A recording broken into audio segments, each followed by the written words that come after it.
Good afternoon. You may or may not know that there is actually another Canary island called La Graciosa. It's just off the north coast of Lanzarote, and today we're heading over for a couple of days well-earned break. And you know what?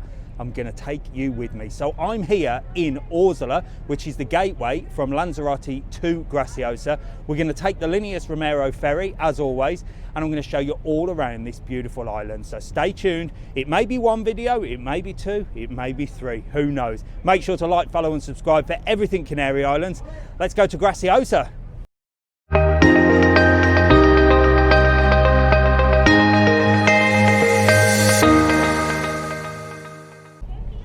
So we always take the Linnaeus Romero ferry because it's the best, and this is actually the older boat. They've got a brand spanking new ferry, but this afternoon we're on the older one. But when I say old, it's still a fabulous experience, and it's nice and comfortable, and it's a bit windy today as well, so not the best weather to be heading out on a boat.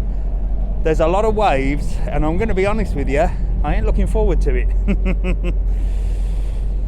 But there you go, look at them waves over there. Oh my gosh. But the captain's assured me it's not too bad a crossing today. Let's see.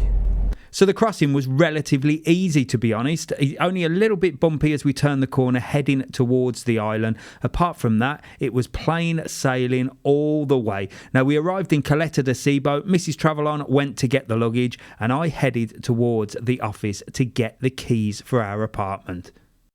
So the Linnaeus Romero office is situated just where the boat pulls in, and Linnaeus Romero is the hub of La Graciosa. There they've got a diving school, you can get your tickets for the ferry back there. Everything you need is in this area here. So I headed off to get the keys for our apartment. Now I'm going to put a link below on where we booked and the website that you can book them on, but there's other apartments around the island also. Jack took control and off he went in search, and he found it relatively easy because, let's face it, you can't get lost on La Graciosa. It's so small. The kids were keen to get inside, and so were we, because we wanted to dump all our stuff and get out and explore. Now, the apartment itself was just perfect for what you need. Now, bear in mind, most people that come to La Graciosa are only here for 1 night, 2 nights. I don't know many that would come for a week or two. Maybe that's your cup of tea. I don't know. But the apartment had everything you could possibly need. It had 2 rooms, all single beds, but very, very comfortable, and lots of storage space as well. The kids had their own room, Alfie picked his bed, and of course the first thing he wanted was his Nintendo Switch, which was hidden right at the bottom of Mrs. Travelon's bag. In the kitchen area, you had a nice table where you can eat, play cards, chill out, and the kitchen had everything that you could possibly need for a short break. Nice settee as well to sit down, relax and chill out, and there was a TV, but we never even switched it on. Now, we paid €100 per night for this accommodation, which seems a little bit expensive for what it is, but when you look at this, you realise why and what you're paying for. You're not paying for the apartment, you're only there for a couple of days, you're paying for this amazing view. It is just like you're in a different world. Look at that. So we headed straight off, first of all, to have a little adventure, have a little explore, and of course, go and get some food because we were starving. Now, I'm going to tell you some of the places that you can eat in Graciosa. Now, we're not restaurant people, really, to be honest. We like to just grab some snacks and grab some food as we sort of go when we're travelling. And this is what I think La Graciosa lacked, and that was sort of a snack bar or anything like that, because all the places that you could go and grab something to eat and drink were very sort of typical Canarian, very sort of tapas, fish, that sort of thing. So there's nothing really where you can just grab something easy. So we spent most of our time in the supermarket grabbing food and making it in the apartment. However, a little bit later on in the video, I'm going to show you a great place where you can get some snacks that we found. It really is like another world here. Honestly, you feel like you've escaped the mad, crazy world that we live in today. And let's face it, it's getting crazier by the minute. And you come here and it sort of resets you back to reality, and you know, it's just so nice and so peaceful. And just look at these lovely little houses around.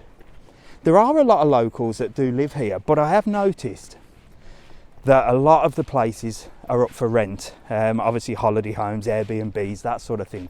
So it is very popular. I know in the summer in the peak seasons, there's no way you can get an apartment. You have to book a long time in advance. But a lot of these places, because we're here in January, appear to be empty, because obviously it's not that busy, and we found that a lot of things are closed as well. Last night we struggled to find something to eat. You can get a lot of sort of fresh fish and you know, tapas and stuff like that, but if you've got kids with you that just want a bit of basic food, it's quite difficult to find somewhere to eat. So we ended up making our own. But look, you can see it's one of the locals there, look, with the Canarian star hat on. It's just so beautiful. Lovely. And look at this, I'll tell you what, I've just got to take you for a little wander over here. You can see some of the guys working on their little fishing boats over here. And it was nice on the way over as well. There were school kids, so the kids actually get the boat over to Lanzarote to go to school, and we're coming back. I think I could live here, I really do. I asked Jack, I said, would you live here? He said, no way. But I suppose they're young, aren't they, you know? They like the adventure. Hello. Look at these, you've got all the lovely fishing boats here. This looks like some kind of, I don't know, sailing school building, if I'm honest. It's not a house. But look, all the boats. Just amazing. I could certainly see myself living on this island.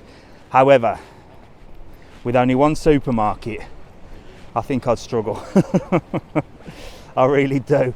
And the price, the cost of these properties here, we were looking, I mean, we're in a sort of two bedroom, very small apartment. And we were looking sort of at anything that was for sale. Not that we want to buy anyway, but we were just having a nose.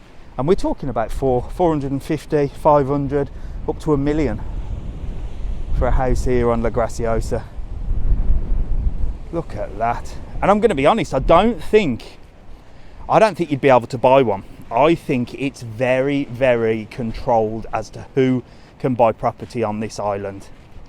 The island's run, or not run, but you know, there's two main families on the island that, you know, own all the boats and own a lot of the buildings and the supermarkets and things like that. So I would say if you wanted to buy a property in La Graciosa, you would struggle. Number one, if you weren't a Canarian, and number two, if you didn't have ties to somebody on La Graciosa. I may be wrong. If anybody has bought on here, drop me a comment, let me know. But you must have plenty of cash. Definitely drop me a comment and let me know. Look at that beautiful place, absolutely gorgeous. And this seems to be more of a local street. I can see a lot of locals around this area. A few of the houses still up for rent.